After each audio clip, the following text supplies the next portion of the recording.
Well, welcome back for another great episode of the Brand Builder Show. Today, I'm joined by Rael Cline. He is the founder of Nozzle. It is a tool that helps Amazon sellers understand their customer journey, understand the lifetime value of a customer, the acquisition cost of a customer, all topics that traditionally Amazon sellers haven't really been taught about, haven't learned about, haven't spoken about, because we just sell products on Amazon. But as you go to really want to try and build a legitimate business, a real brand, things like customer acquisition, customer lifetime value, they do become much more important. And as competition grows on the platform, again, they become much more significant metrics to look at. And so this for me was a fascinating conversation with Rael. I'd love to hear your thoughts on what you think, not only about the tool, but also about the topic customer acquisition, some of this more mainstream direct to consumer e-commerce mindset and strategies.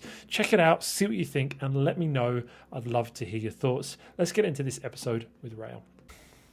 Awesome. Well, welcome to another episode of the Brand Builder Show. Great to have Rael here. Hopefully I'm saying your name right, Rael. You can correct me if I'm wrong in a minute. No, great that's to have absolutely you here right.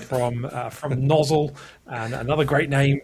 Really excited to learn all about what you're doing in the Amazon space. And thanks for coming on the show. Oh, thank you so much for having me. It's great to be here, Ben. A fella, I want to say a Brit. It sounds like you're from your accent. You're not a Brit, but you're living in the UK right now, right? Indeed, I've been here, close to sort of, 9 years or so. Okay. But yeah, I'm South African originally, so we can get into that little backstory if you want. Yeah, let's do it. Tell us a bit about yourself. What kind of brought you to the UK, and give us a little bit of a background on your journey into online business. Yeah, sure. So I grew up, I spent the first, 20 something odd years in South Africa. I came to the UK in 2010, but my career really was actually in finance. So I studied finance, I worked in finance, I did a whole bunch of spreadsheets with finance things and all that. And I came to the UK in 2010 to study a master's in finance at Cambridge University. And when I graduated, I got out of finance altogether. So it's kind of an expensive way to learn what you don't want to do. It was still the best decision I guess I've ever made in retrospect. But companies kind of mostly exist in spreadsheets, anything sort of advisory, and there's nothing wrong with that. It's just not what I want to do. You're building models and all these sorts of things, and all models are wrong. It's just a question, some of them are useful, some aren't. So I wanted to get something much more sort of tangible. So in 2013, that's kind of my first foray into the online world, and I co-founded a company called Media Gamma in London. And Media Gamma was kind of niche, I'd say. It was focused on online advertising, but what's called programmatic advertising. Okay. So this is the world where someone arrives on a web page.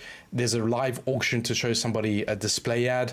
You have 100 milliseconds to submit a bid. A winner's chosen, winner's ad gets shown to you. So this whole thing is like 100 milliseconds.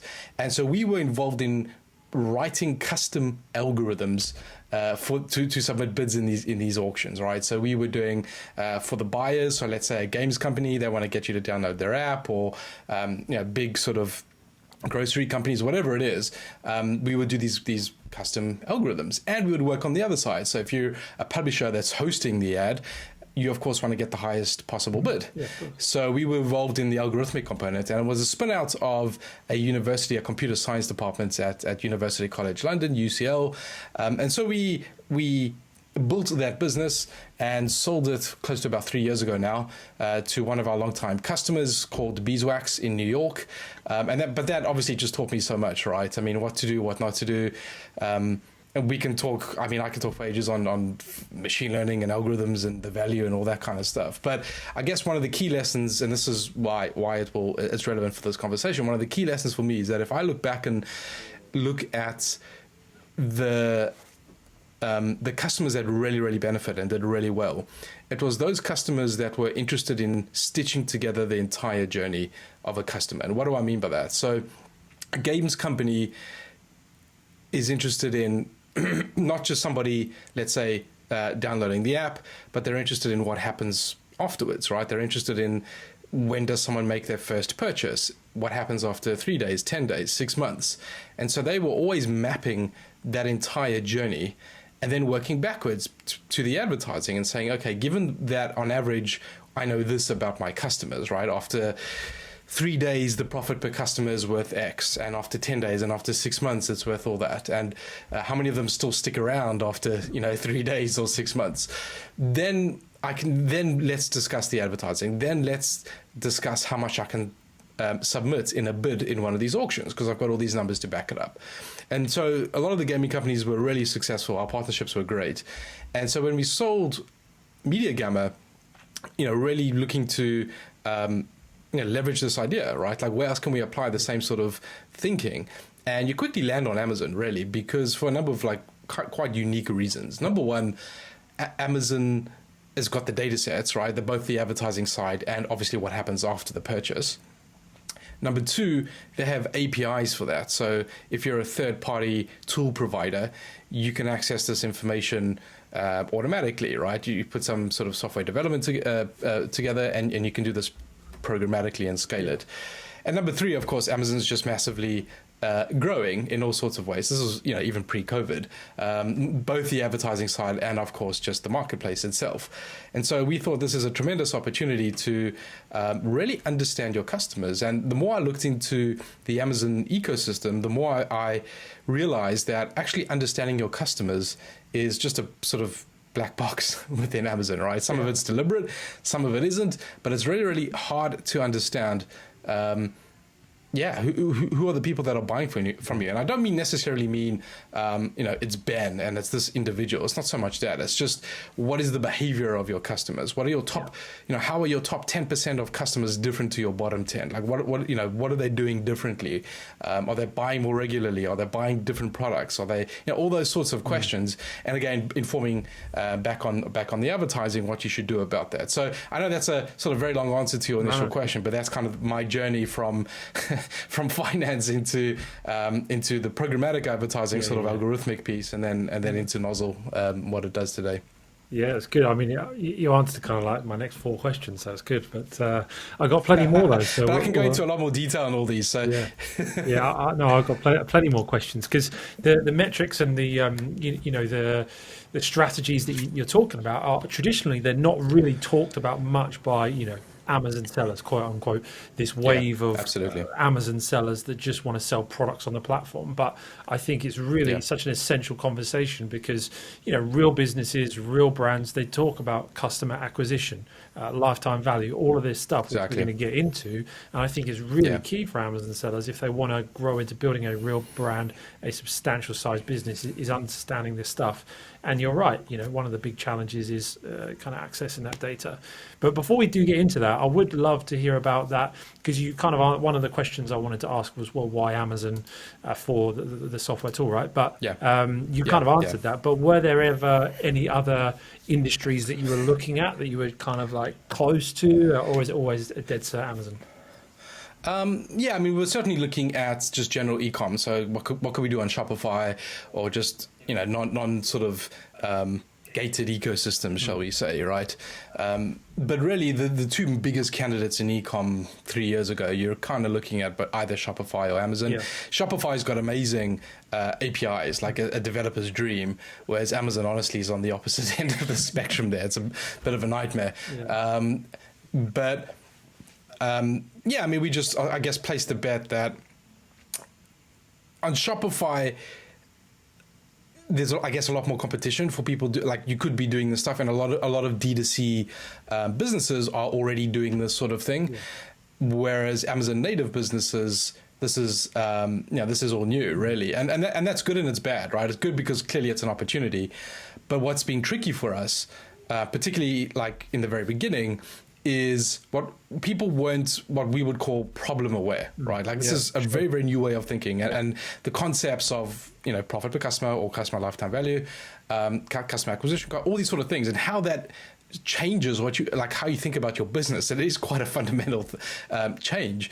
That I think was quite a challenge, and still is a challenge, frankly, to convince people or to educate people on why this way of doing things is valuable in the first place. So it's good and it's bad, but Amazon, I think, is just uniquely, much more so than Google and Facebook, uniquely positioned on both sides, on the data set side, right? I mean, if you're doing Shopify, you would still need to connect, Facebook, Google, wherever you're driving your traffic from on the paid side, to Shopify, and it is doable. It's just, I guess, more competition and maybe a little less clear what our value prop would be compared to the Amazon space. So that's why we landed on Amazon. Yeah, good stuff. And how does the company look? You're leading things. Have you got developers and Sure. you're not in there coding stuff yourself? No, and this, again, I'm happy to take a bit of a tangent on this, but no. So this is the second, I guess, tech company that I founded. I don't code, and I unashamedly don't code. And what is super important is to surround yourself with, knowledgeable people who can take care of those things. I mean, any business, really, you need to have complementary skills, right? Like someone to do perhaps sort of product or commercial type stuff, somebody else on the technical side. And clearly, it's very important for me to know to ask the right questions, right? If you want to build something, where are the risks in this? How do we scale this thing? What are the trade-offs between what's called technical debt? So if you take a shortcut now, you're going to pay for that at some point in the future, and that compounds over time. So let's understand those trade-offs. What are the bottlenecks? Like learn to ask the right questions. But to actually sit down, in an IDE or a terminal and start coding is not a good use of my time, right? It's I just even if I learned it, I would never trust myself to put anything near production, and so it's just a case of finding the right people ultimately to get the right collective skill set for the business. So we're up to about what is it now, about 13-15 people, I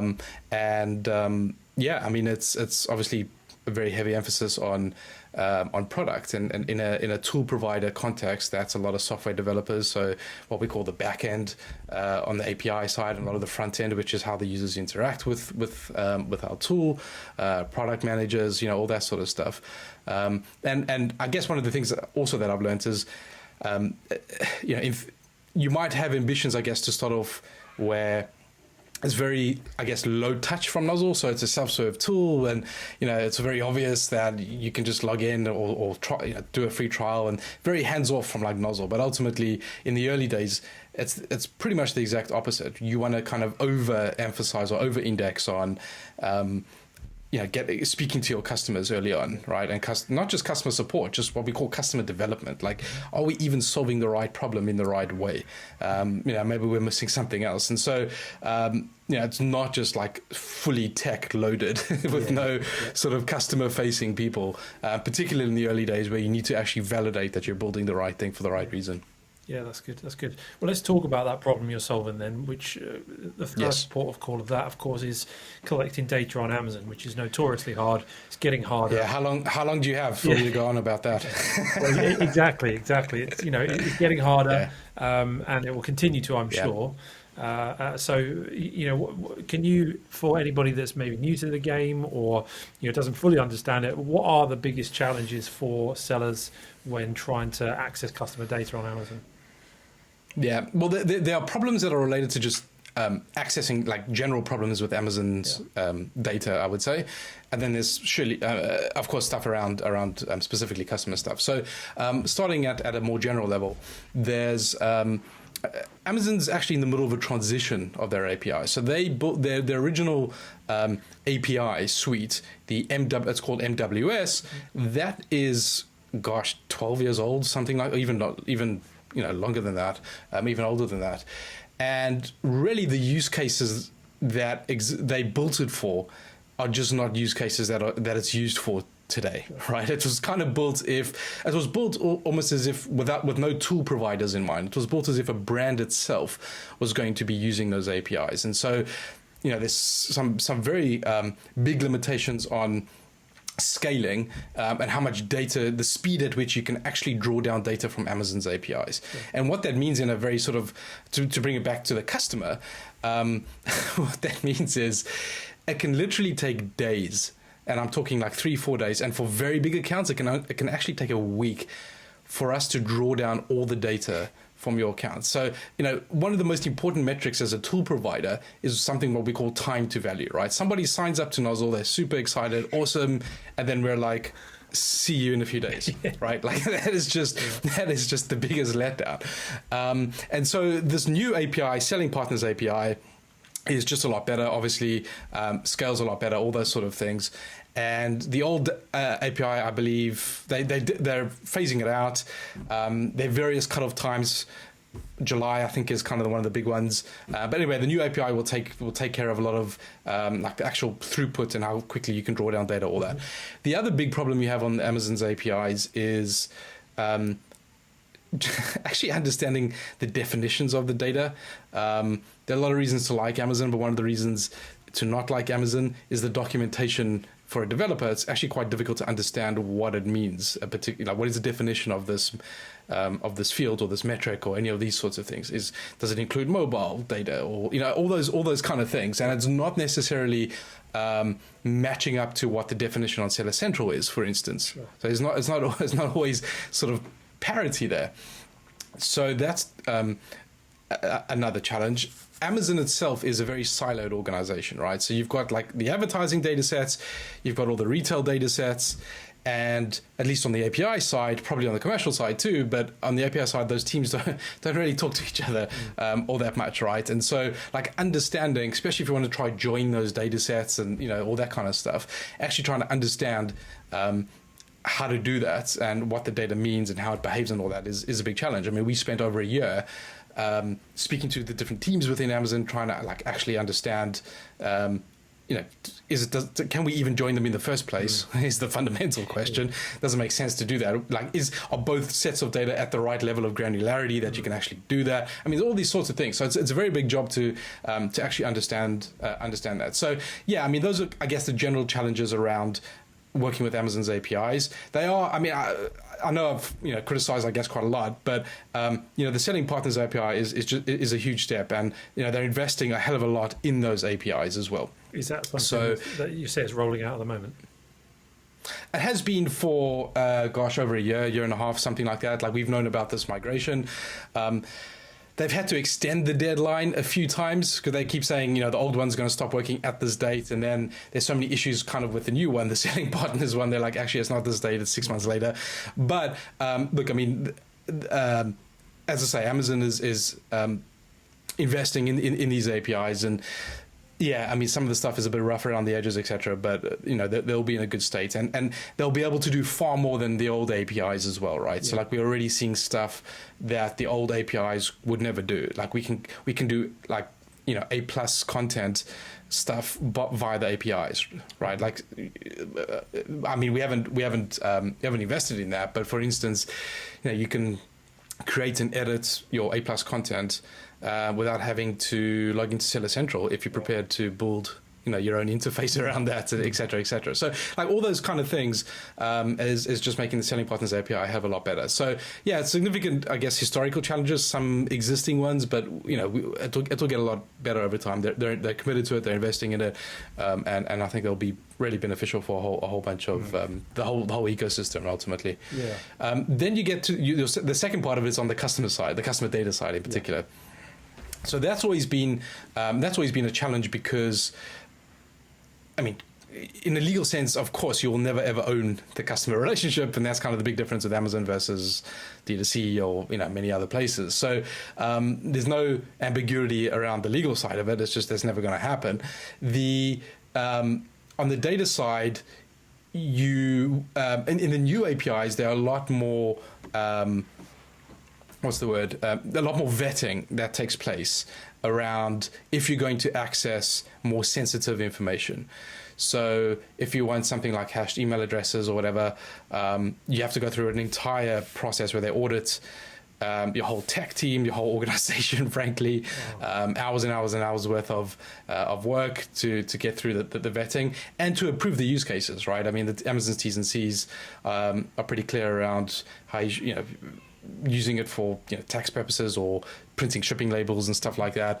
But if you have unique other sort of use cases in mind, you can make a case to do that, which we've done successfully. So it's a hell of a lot of effort to do that. So they're really tightening up, and that's just the wider regulatory environment, worldwide, right? Just more sensitive around PII, personally identifiable information.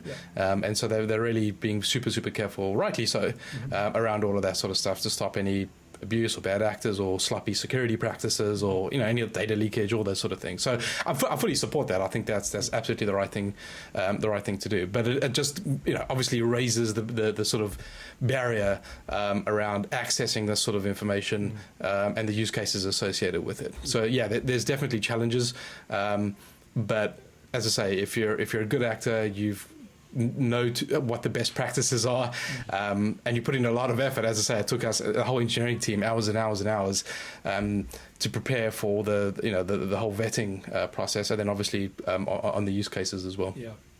Yeah. I mean, I think I agree with you in terms of all the privacy. I think that's great. I think that just the challenge, like you say, is that barrier that it creates for being able to, primarily communicate with customers. That's obviously a big thing. And to be able to have a customer list, Amazon are making it more and more protected from their end. Which is why I was, when I started seeing what you guys do, I was surprised at the the depth of data that you can provide. Because we as front end sellers don't realize, to be honest, that there's actually that much data in the system. So what you're doing, it's an extraordinarily rich data set that you can do these things for, that you can do all these sort of things. I mean, I guess the concern. So I agree. I totally agree with your principle of you need to be super cautious around who handles these sensitive data sets. I totally agree with the principle. The issue I guess I would have with it is, how much are Amazon hiding behind that to just restrict the commercial element of it, right? They're using it, being overbearing, too overbearing, as an excuse to, just sort of keep more of a sort of arm's length distance from sellers and the customers that are buying from them. So sure, I mean, I think that's up for debate. And how much ultimately are they hurting innovation by just making those barriers too high? And a lot of tool providers that want to enter the space can't do so because they're just never going to have the resources to do that. I mean, I think it might be quite difficult if you're just one or two people looking to get started. You want to do something quite quickly to see whether it's got traction. To wait I don't know, months and to go through this whole vetting process is probably not going to be viable. So how much are they hurting innovation? How much are they just using it as kind of a lever to just place more distance between the sellers and the customers that are buying from them? That's up for debate. Yeah, definitely. No, it's fascinating though, and I'd love to hear a bit more about. I'm sure the audience would love to hear a bit more about, how the platform works, what kind of data, what's the most valuable data that you're not only accessing but presenting. What's like the primary use case for Nozzle? Yeah, absolutely. So how to use us, it's like many other tool providers in the Amazon ecosystem. You go to our website, you sign up, you connect your Amazon accounts, and we draw down all the data and show you, all that very useful information, and tell you what to do with it, right? Most importantly, it's not just here's a bunch of numbers, figure out what you should do. So in terms of, I guess, the core use case, the one that we started off with and got really good early traction, is this idea of customer lifetime value and comparing that to your customer acquisition cost. And just to kind of put plain English around all that, it's this idea of how profitable is a customer to me. Right, not just on the first purchase, because that's kind of your break-even ACOS, calculation, for instance, but how profitable is somebody after 2 months, 3 months, 6 months, 2 years, whatever it is, and does that change over time? Right, like the jump in profit per customer from the first purchase to 3 months can be huge, and the flip side of that is that answers a really, really fundamental question that every seller should know the answer to, which is how much can I afford to pay to acquire a customer on Amazon? Yeah. Like, that is the fundamental question, and that is the fundamental problem that we're solving for. At least we've expanded into different use cases, but like originally, this is the main thing. How much can I pay to acquire a new customer on Amazon? Well, that depends on how profitable your customers are. And it depends on the time frame that you're looking at. If you're looking to be profitable on the first purchase, that's a break-even, ACoS calculation. We're probably not going to add much value there. You can do that on your own. But if you're selling products that lend themselves to repeat orders, anything in, groceries and pets and health and beauty, or cleaning supplies, supplements, all sorts of things, anything that has a repeat order rate, a decent repeat order rate, you're completely missing a trick there by just thinking about that first purchase, because that's just not the case. And so we surface this data for sellers to say to them, help them make like real business decisions around, okay, if I'm prepared to wait 3 months to break even, or let's say two purchases to break even, which typically take 3 months or 60 days or whatever it is, then what does this mean? What does this mean for my customer acquisition? I can now spend, double what I thought to acquire a new customer. And as long as I'm prepared to wait 3 months to break even, let's say. And okay, that's great, but I can spend double, but what do I do with that? What's the best way to do that, right? Does that mean now I'm investing in more expensive, higher CPC category terms on sponsored products? Does it mean I'm now doing sponsored brand video? Does it mean I'm doing DSP? All these sorts of things around how to more top of funnel things. It really speaks to the entire strategy based off these numbers. And we've seen transformational results. We all know CPCs are just skyrocketing on Amazon, and it's getting much more difficult to break even on that first purchase, right? In the D2C world, this has been known for a very long time. Actually, it's very few businesses would break even on that first purchase, right? And so they've all got strategies around trying to get you to buy again, whether it's abandoned carts and email, Klaviyo sort of tools, and all that doesn't really exist on Amazon. But what we're saying is like, hey, for the first time, we can actually give you the data to start, start comparing those two things, and joining the whole journey together. So yeah, that's kind of the fundamental use case for us. What we're also very, very interested in is breaking down your customer base into how many are just new to brand or one-off buyers versus repeats, right? And so to take two very different cases, ultimately what we're optimizing for in people's businesses, there's a spectrum, right? There are people that are very profitability focused, and there are people that, let's say, are very growth focused. And growth focused means you invest a lot today. You might it might suck up some of your cash. Well, it will suck up a lot of your cash flow, but it's going to pay off in whatever it is, 6 months, 12 months, beyond that. Profitability focus is I want to just make sure that I'm preserve my cash flow or grow my cash flow, and I'm optimizing more for today. And so these could be sellers that are perhaps wanting to sell in 6 months or a year's time, and gearing up for those sort of things, or just generally it's just a healthier business if you can prove out profit and all that kind of stuff. So most sellers would be on sort of a spectrum, how far they want to go, and then we would look at two kind of main things to figure out like where you can grow. We would do things like for every ASIN, how much of the sales from this ASIN are coming from one-off buyers versus repeat buyers.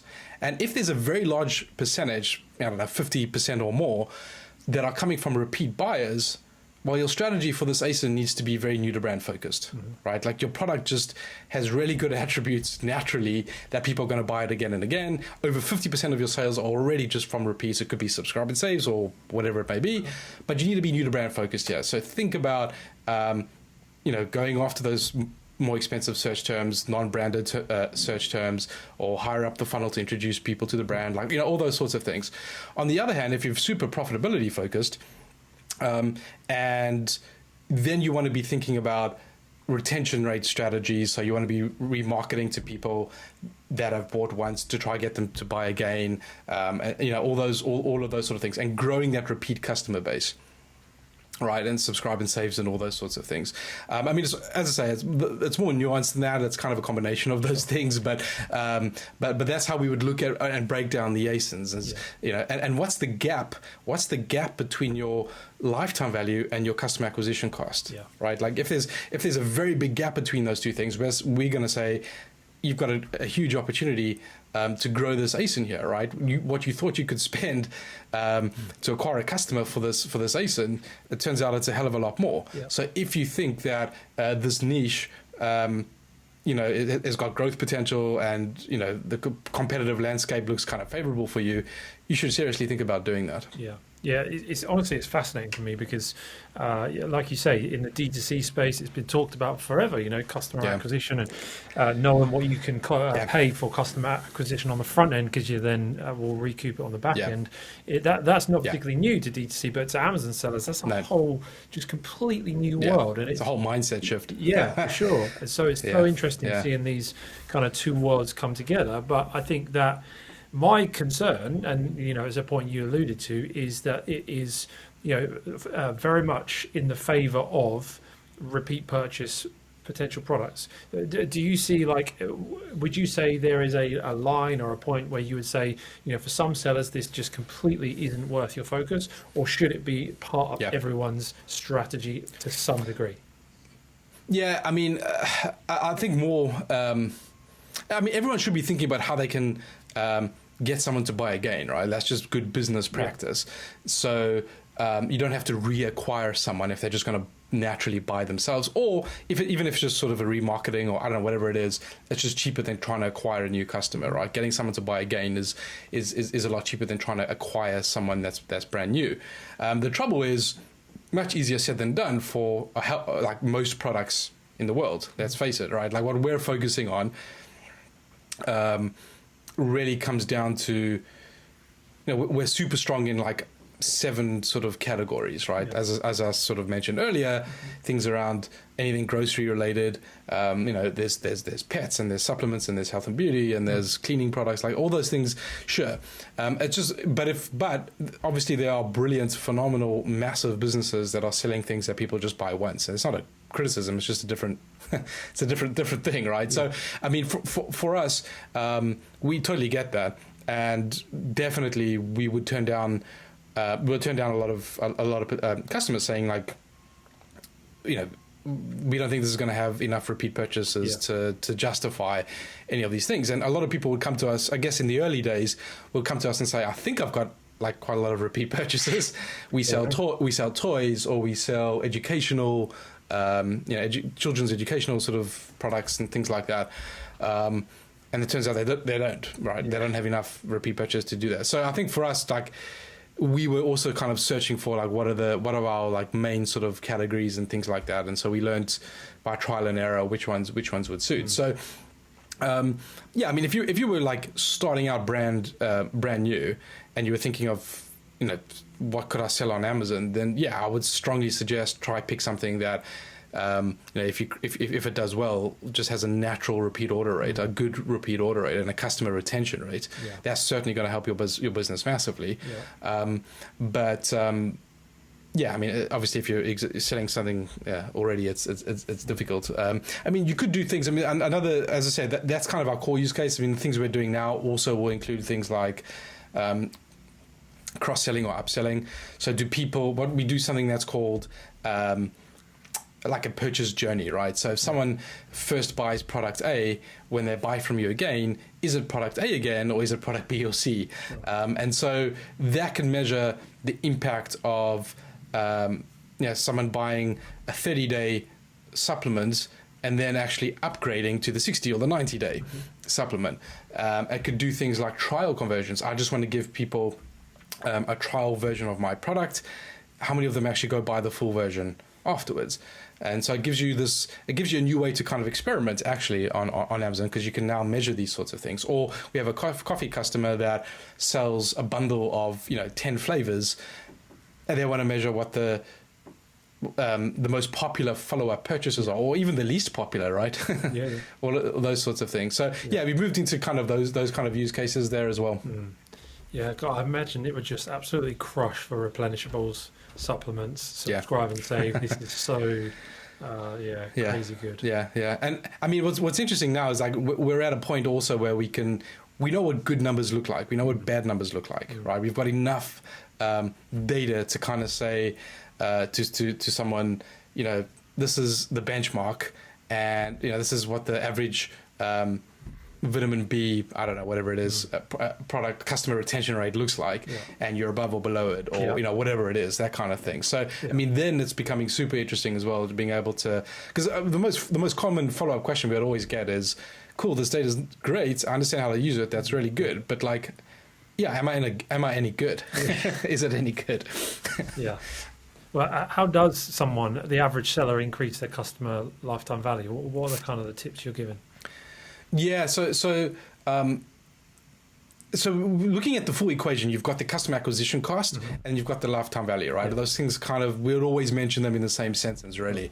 The LTV side, the lifetime value side, on Amazon, it's actually been quite difficult to move the needle on that because, you can't have email abandoned cart reminders.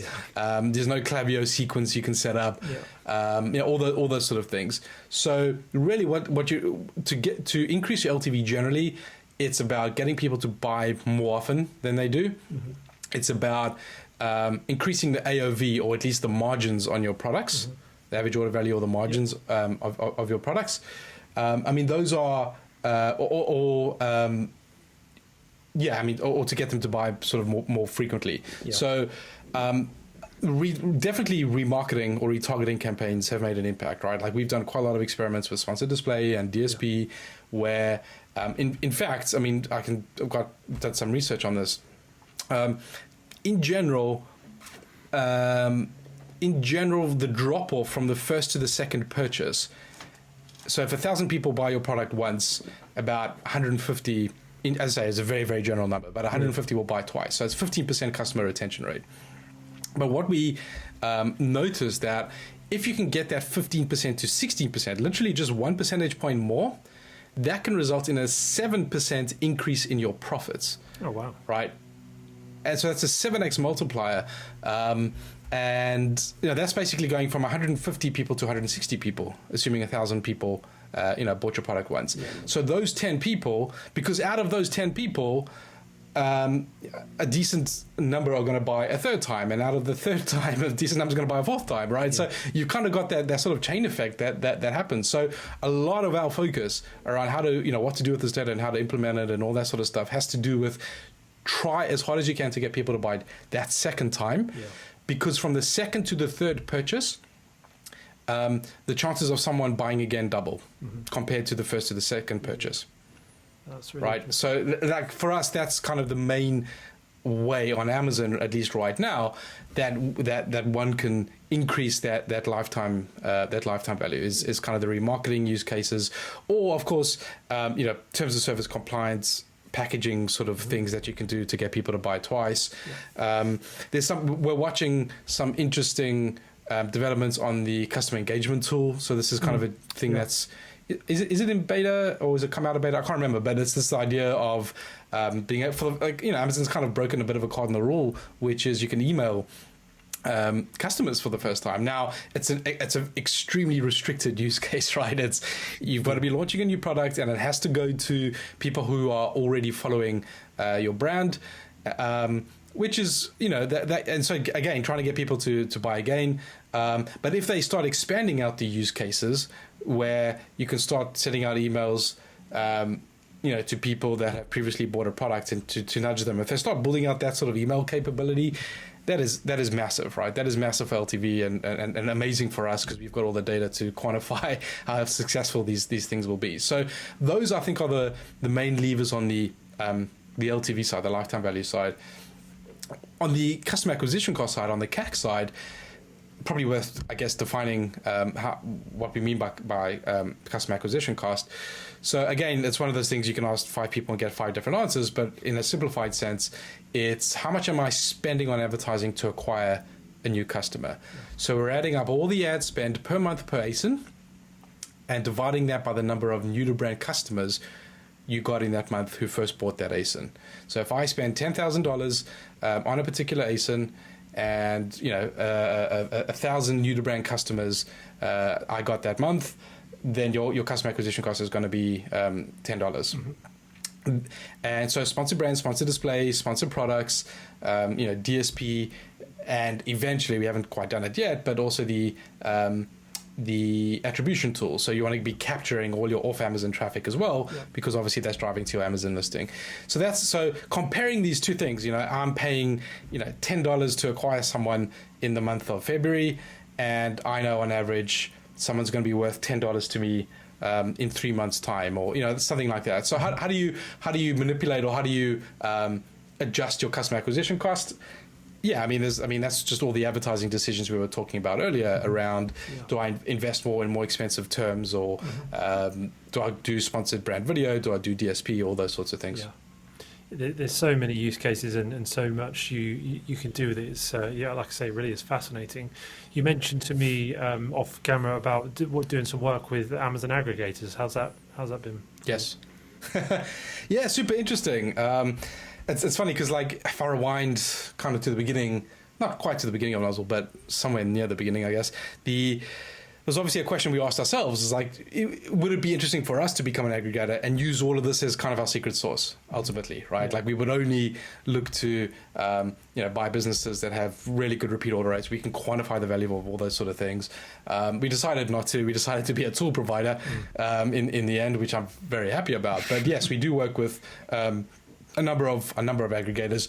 There are actually two use cases with the aggregators for us. Number one is the same use case as every other sort of seller, which is once you've bought the brand, what are the big growth levers, right, that I can have for particular ASINs here. One of the nice things about aggregators is, of course, they've got a really strong balance sheet, so they've got lots of cash, and they can actually afford to take a longer term view. Yeah, they can say, I'm not under pressure to break even on the first purchase, or even after 3 months. I can wait 12 months. Right. And so we can really sort of invest in this particular ASIN. If, for instance, 80% of all the sales are coming from repeats already, and we think the market's going to be growing for this particular niche, and all those sort of things, then they could be pretty aggressive and say, okay, we're going to just break even in 12 months. This is what it means for the ad strategy, everything else. So that's one use case. The other use case is actually on the due diligence side. So when they're deciding to submit a bid for a particular business, they would ask us to help out on the due diligence, which is interesting because I guess one of the main questions they want to be answering is this a brand? Are they just selling products, or is this actually sort of a brand? Yeah. At the end of the day, yeah. And there are a whole bunch of ways to answer that question, but a really good sign is looking at how loyal your customers are, right? Yeah, and we can tell that, right? We've got all the customer retention rates and all that. And then in a sort of metric sense, something we can do is to say, if you submit a bid, I don't know, 10 million or something to go buy this business, that effectively means you're paying $200 per customer, right? And turns out your lifetime value is $100. After 2 years or something. So unless you think you can double the lifetime value after you've bought this business, it's going to be really difficult to justify paying that amount. Sure.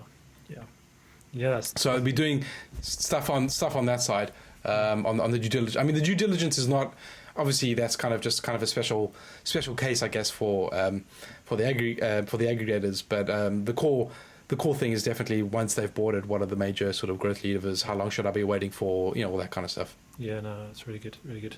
And what are the future plans for Nozzle? Where do you see the tool and the market in that sense going? Yeah, one of the big choices we have is, I guess, go wide or go deep, right? So there's so much of what we do has implications for your customer acquisition cost, which in an Amazon world mostly is advertising right now.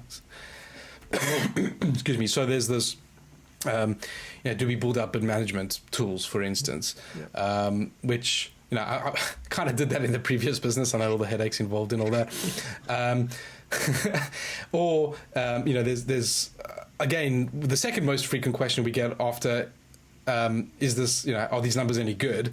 Is can you do this for Shopify? Sure. Yeah. And so we've already started working with a number of our customers, just trying to do multi-channel ultimately, like become the go-to place for understanding your customers cross-channel. And is the behavior different for my Shopify customers than it is on my Amazon customers? I mean, the answer is yes, at least from the data we've seen on this. But just trying to understand. Trying to understand actually what's the overlap. Right, like, and from what we've seen, it's less than you think. So this idea of like Amazon cannibalizing D2C, what I've seen so far is really not quite the case. And then I guess what's the journey, right? Do people sort of first come to Amazon, then go to D2C, or vice versa, and all that sort of stuff? You got to be super careful with that, because obviously T's and C's, violations and all that kind of stuff. So you got to be careful what you can and can't do around all of that, or trying to influence all that sort of stuff. But so for us, we look at ourselves as the go-to platform for e-commerce sellers trying to understand their customers and their customer behavior. Yeah, that's awesome. Really cool, really cool. Well, Rael, I appreciate your time coming on. We've been talking a while now. I know you're a busy man, so I don't want to take up too much of your time. No, it's all good. I know, the listeners will got so much value out of it. If they do want to check out Nozzle, what's the best place to send them to?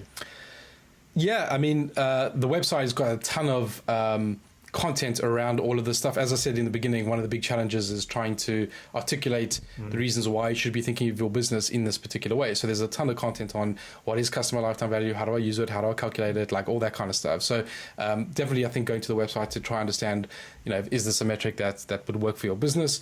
Obviously, reach out to me directly. LinkedIn is probably, or email are probably the best places to do that. Even if it's just, again, trying to understand more about lifetime value, or Amazon, or any of the, or even the data on Amazon. If you're having data struggles, there's a bit of a support group for that as well. LinkedIn, email. Very happy to chat around these topics. Awesome. And what was the website address? Yeah, www.nozzle.ai. Nozzle.ai. We'll leave that obviously in the notes below, but just in case anybody wants to go type that in, check it out. You said there's a free trial for the tool? Yes, there's a 14-day free trial. Perfect. Sounds good. Well, I'm sure people will love to explore that. And it's been a great conversation, Rael. I appreciate you coming on and chatting all things customer lifetime value, customer acquisition. Like I say, it's quite a new topic for a lot of Amazon sellers, so I'm sure this would have been super informative. Amazing. Thanks so much for having me, Ben. Well, there you go, guys. A conversation about a topic that's not really talked about too much in the Amazon seller space. I'd love to hear your thoughts. For me, this is a fascinating idea, a fascinating tool. It's very different to what's out there. And I'm just wondering, what is your thought on it? What are your thoughts on this tool, on this idea of focusing on customer acquisition, lifetime value on Amazon? I think it's got a lot of legs. I think over the next few years, you're going to see Amazon sellers need to be more serious about building a real business, building a real brand. I think this tool is going to help you. I think these metrics are definitely going to help you do that. So it's going to be really interesting to follow Rael and Nozzle's journey. Already obviously doing an amazing job, and I think they're going to become a big player in the space. So, I'd love to hear your thoughts too on that. So let us know, get in touch. And if you've liked this episode, definitely hit like on YouTube. Leave a comment about what you think about it below. If you're listening on the podcast, do, of course, subscribe and leave a review. We massively appreciate your support. All right, I will see you in the next episode real soon.